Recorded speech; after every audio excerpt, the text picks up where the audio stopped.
Stop. Not after this sentence. Right now. If there is noise around you, close it out. If there are people nearby, this message was not written for them. It was placed on my heart for one specific kind of person, someone who already knows what they are supposed to do and is still standing still. I want you to take a real breath before we continue, not a shallow one pulled out of habit, a real one, slow, intentional, like you are agreeing to be present for what is about to happen. Because what I am about to say is not going to leave you comfortable. It is going to ask something of you. And I genuinely believe that something guided you here today, not to inspire you, but to activate you.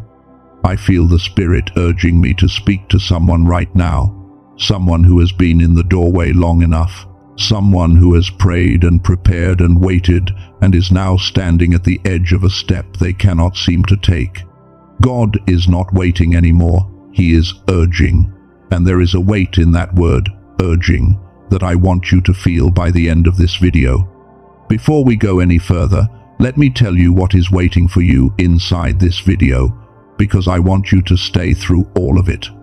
By the time we reach the end, you are going to understand exactly why moving has felt impossible, even when you believed in the direction, what Scripture calls a kairos window, and why yours is open right now. And the one thing grounded in neuroscience that separates the people who finally move from the people who keep understanding without ever stepping. All of it matters. Stay with me. Now let me ask you something, and I want you to actually sit with your answer as you hear it. How long have you known? How long have you known that something needs to change, and you have not changed it?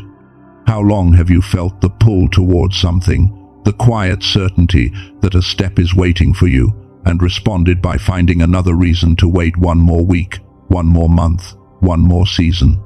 You know the conversation you have been putting off, the one that would shift everything if you just had it. But you keep building the case for why the timing is not quite right. You know the decision that has been sitting at the table of your heart, waiting for you to pick it up and walk with it.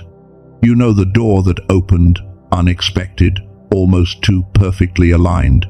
The kind of opportunity that does not arrive by accident, and you have been standing in front of it with your hand on the handle, not quite turning it. And the people around you think you are fine. You have gotten very good at looking fine. But there is something happening beneath the surface of your life right now that sleep does not fix and distraction does not quiet.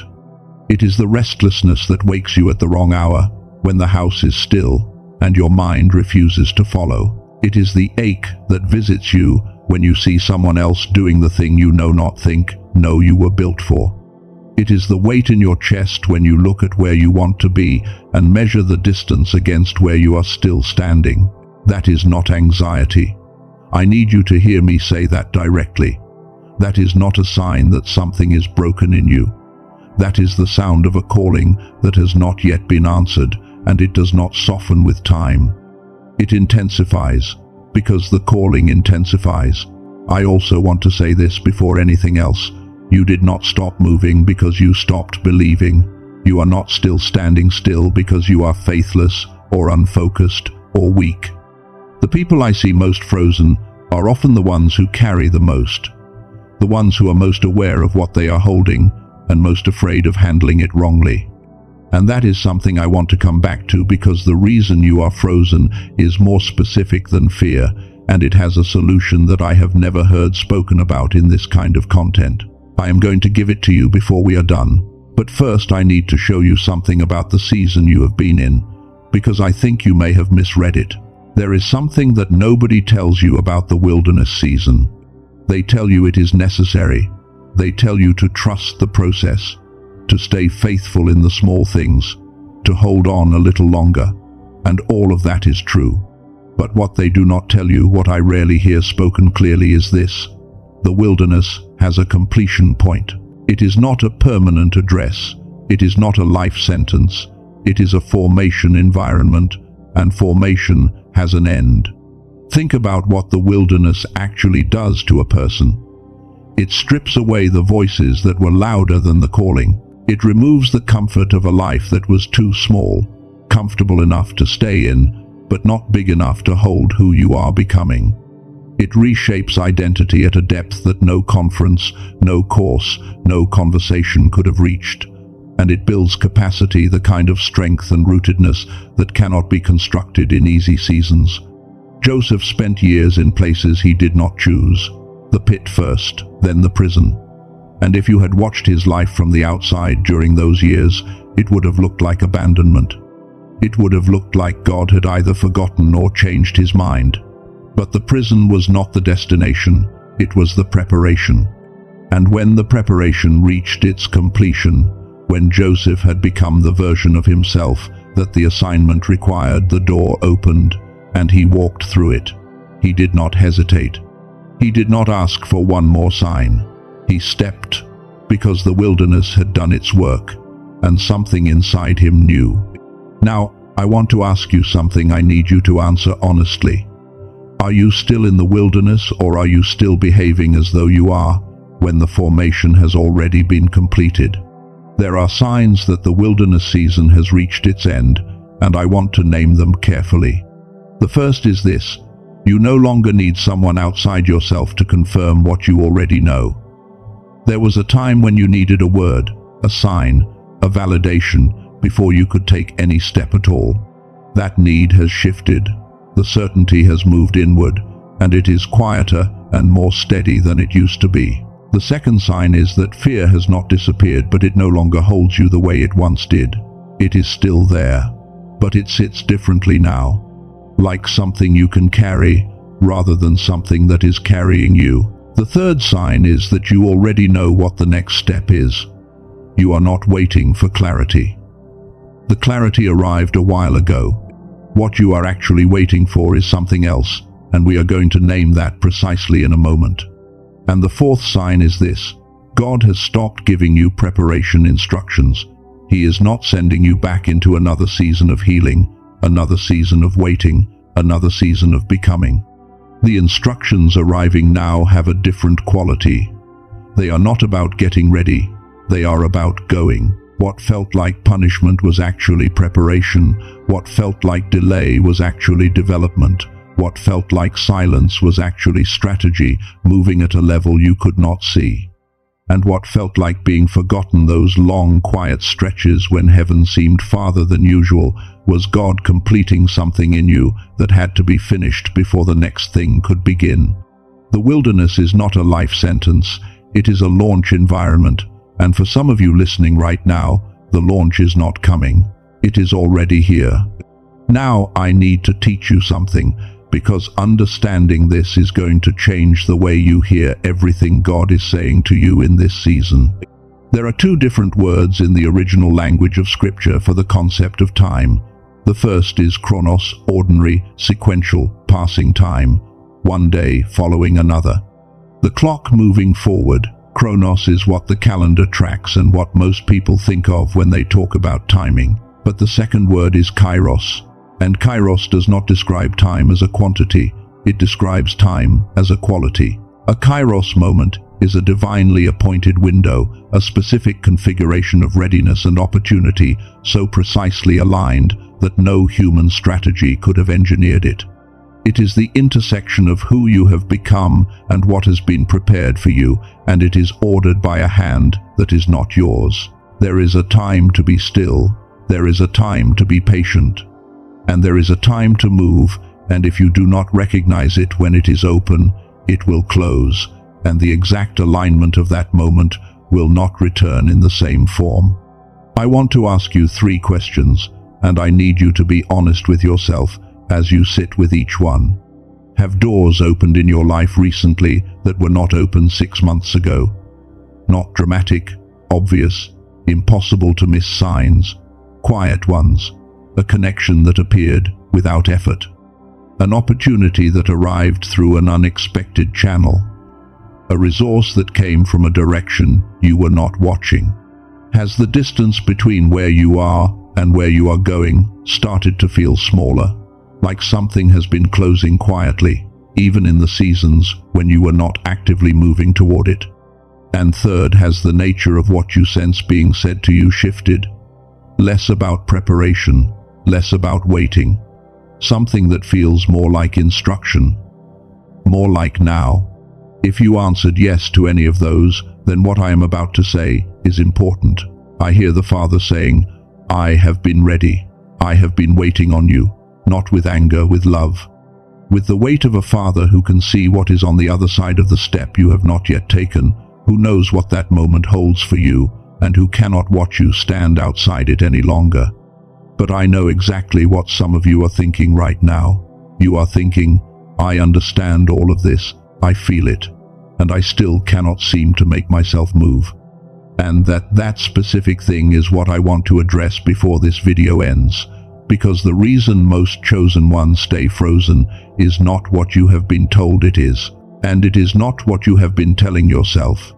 In part 1, I mentioned something I found a study from Princeton University about what researchers identified as the brain's movement frequency, a neurological switch that determines whether a person can act under pressure or whether they freeze, even when they know exactly what to do and genuinely want to do it.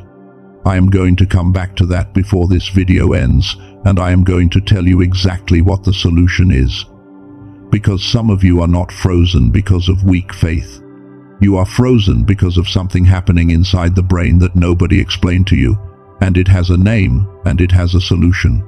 But first, I need to show you the real obstacle, the one beneath the fear, and it is going to require some honesty. Stay with me. If you are joining from part 1, welcome back, and if you have been here the whole time, I want to say, that is not nothing. Most people look for the highlight and skip the rest. You stayed. And I think the reason you stayed is the same reason something brought you to this video in the first place. Something in you knows this message is for you. In the first part, we talked about the Kairos window. We talked about the signs that the wilderness season has already done its work. We talked about the difference between Chronos and Kairos, and why the moment you are standing in right now is not one to sleep through. And I closed with a question I left open on purpose.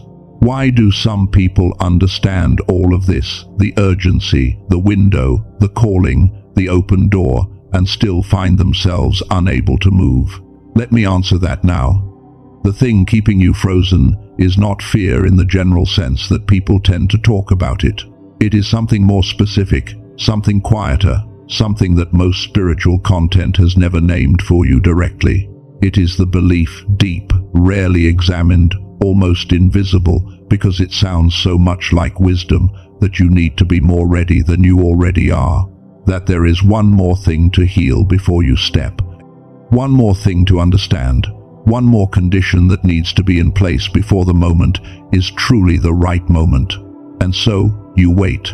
Not because you doubt that God is real.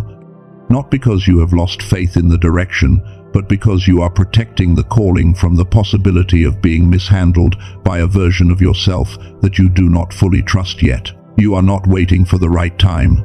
You are not waiting for the right circumstances. You are waiting for a guarantee, a certainty that it will work. A peace that removes all risk that God never promised to give you before the step. That guarantee does not come before the movement. It comes in the movement. After the movement. It is found on the other side of the door, not in the hallway where you are standing. Now I want to say something that I think very few people have ever said to you in this way, because most of what is spoken in this kind of space is about believing more, about trusting more, about having more faith. And all of that is true. But it is missing something. The chosen one is not frozen because they believe less. They are frozen because they feel more. They were born with a deeper awareness, a greater sensitivity to the weight of what they carry and the significance of where they are being called.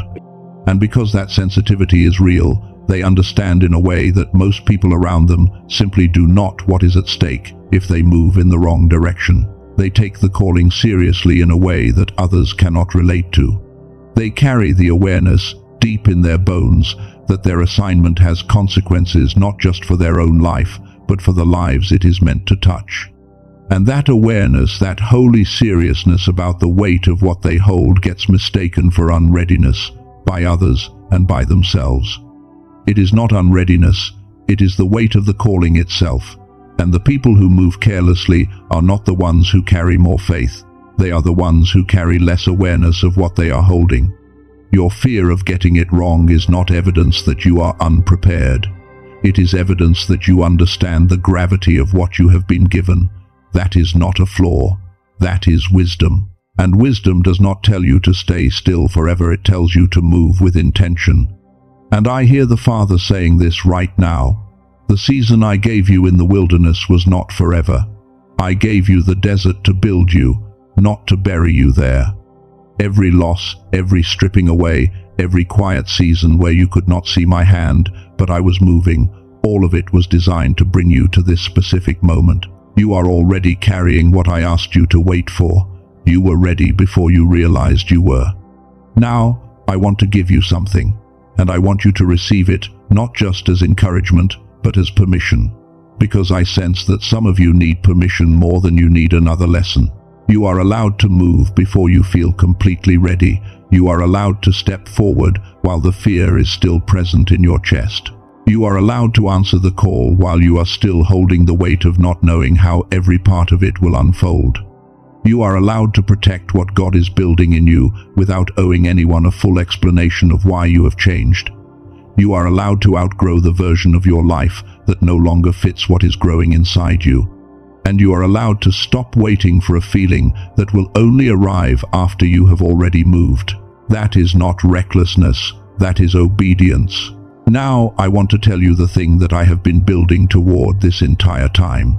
Because everything we have talked about, the wilderness, the Kairos window, the real obstacle, it has all been pointing toward this one thing, and I need you to hear it. You have been waiting for the move.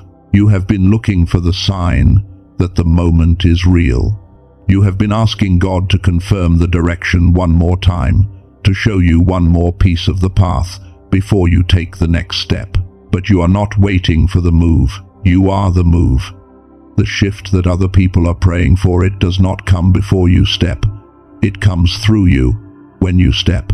The change that someone in your family has been waiting on, the thing your community cannot generate on its own, the breakthrough that is supposed to happen in this season, it is waiting on the same thing God has been waiting on, your movement. You thought you were waiting for the moment. The moment has been waiting for you. You thought God was preparing the path. God was preparing the person who would walk it. You thought the open door was the invitation. The open door was the confirmation that the preparation was already complete. You thought your hesitation was wisdom. Your hesitation has been the last wall between who you were and who you were always meant to be. And what you interpreted as God being patient, that is not the full picture. God has not been sitting back, arms folded, waiting calmly for whenever you feel ready. He has been leaning forward. He has been urging, because he can see what is on the other side of the step you have not taken yet. He knows what it holds, and he knows what your continued hesitation is costing not just you, but the people whose lives were supposed to change because you moved.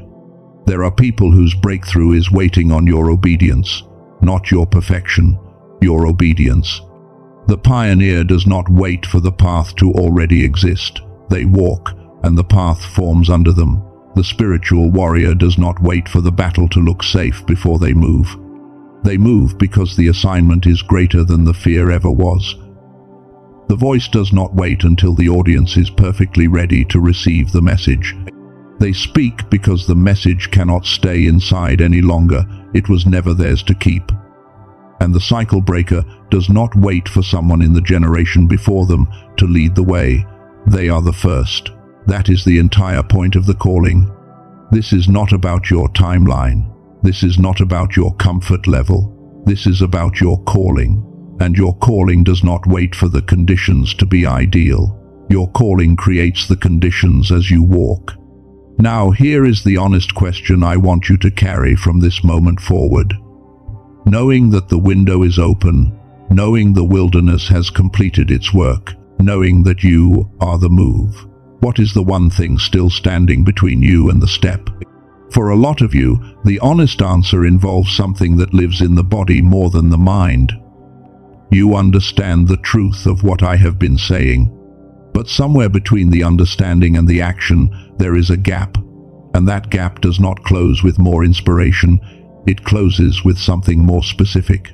In part 1, I mentioned a study from Princeton University about what researchers call the brain's movement frequency, the neurological state that allows certain people to act under pressure while others freeze, even when they understand what needs to be done, and even when they genuinely want to do it. I want to come back to that now. The chosen one was not born with ordinary brain capacity. From childhood, they carried something that neuroscientists can actually measure: elevated gamma wave activity. The brain frequency that scientists link to clarity, to fast pattern recognition, to deep intuition, to decisive action in moments of pressure. That is why, as a child, certain things came to you quickly.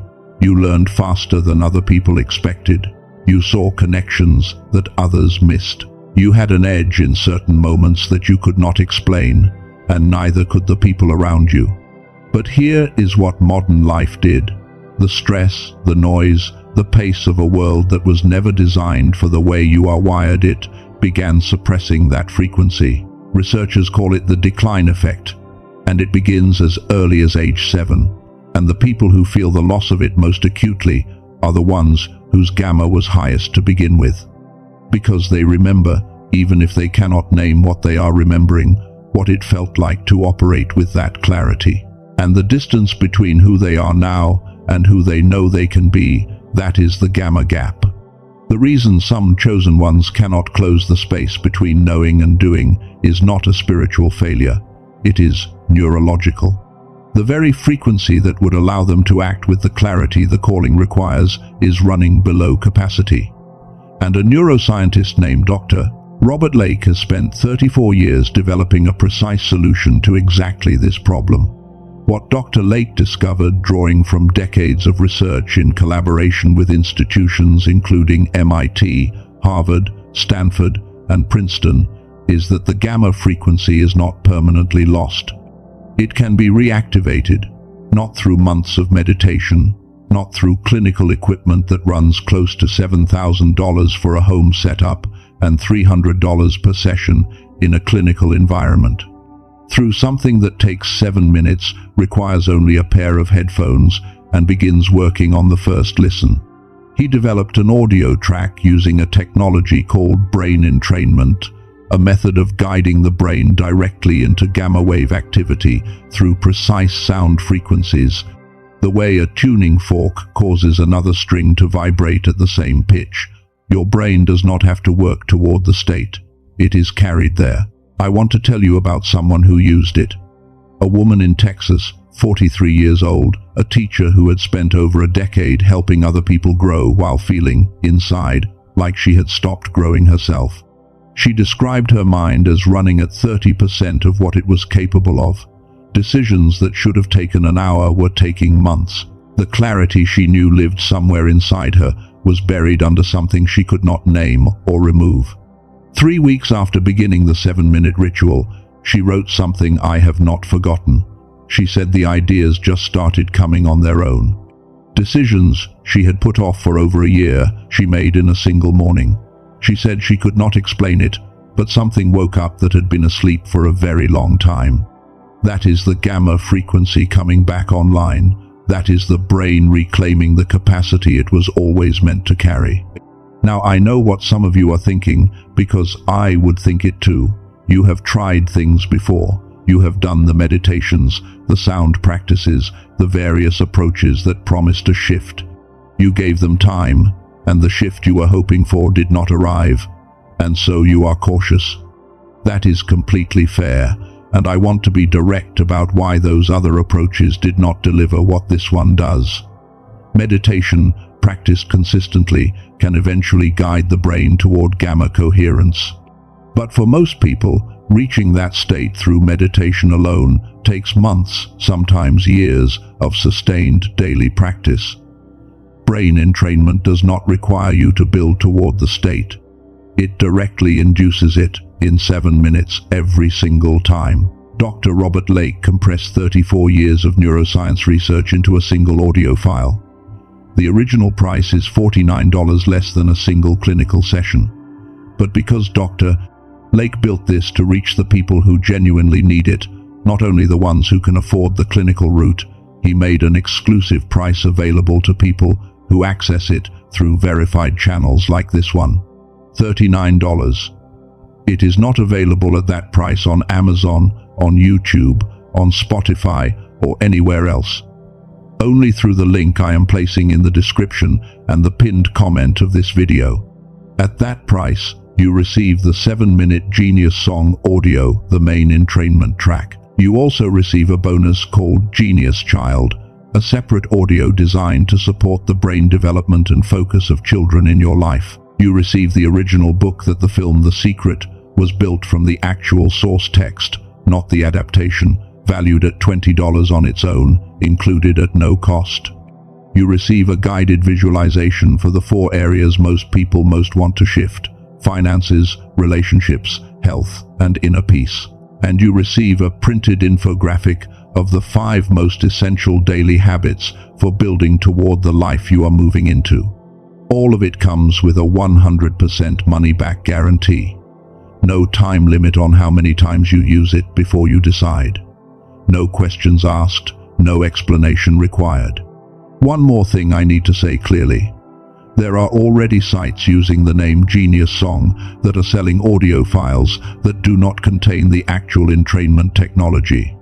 What is in those files is ordinary sound with no gamma frequency guidance embedded.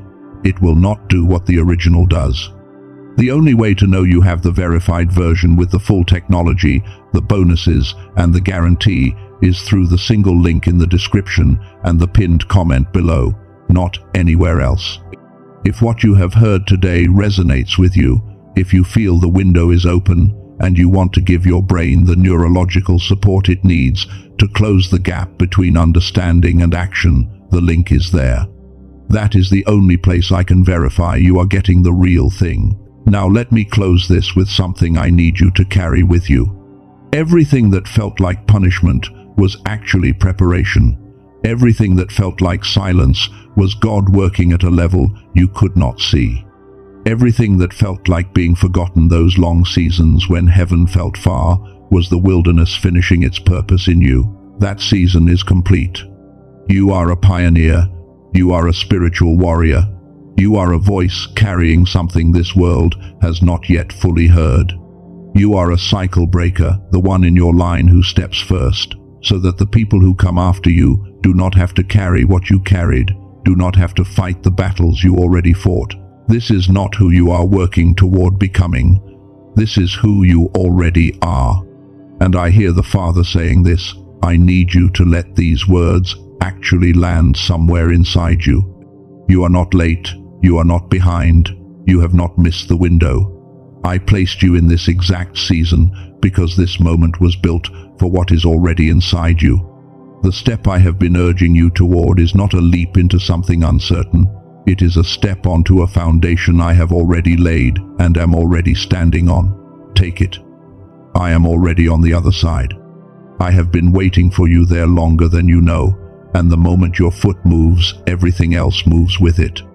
You have been given permission today, not by me, by the voice that has been urging you long before you found this video, long before this season, long before you had words for what you were carrying. And the urgency you have felt, I want to make sure you hear this clearly. That urgency is not impatience. God does not lose patience with his children. That urgency is love. The love of a father who can already see what is on the other side of your obedience, who knows what it holds for you and for the people connected to your life, and who cannot stand the thought of you missing it when it is right there in front of you. He is not pushing you away from something. He is pulling you toward something, and what waits on the other side of your movement is greater than anything the delay has ever offered. May you move with a clarity that surprises even yourself.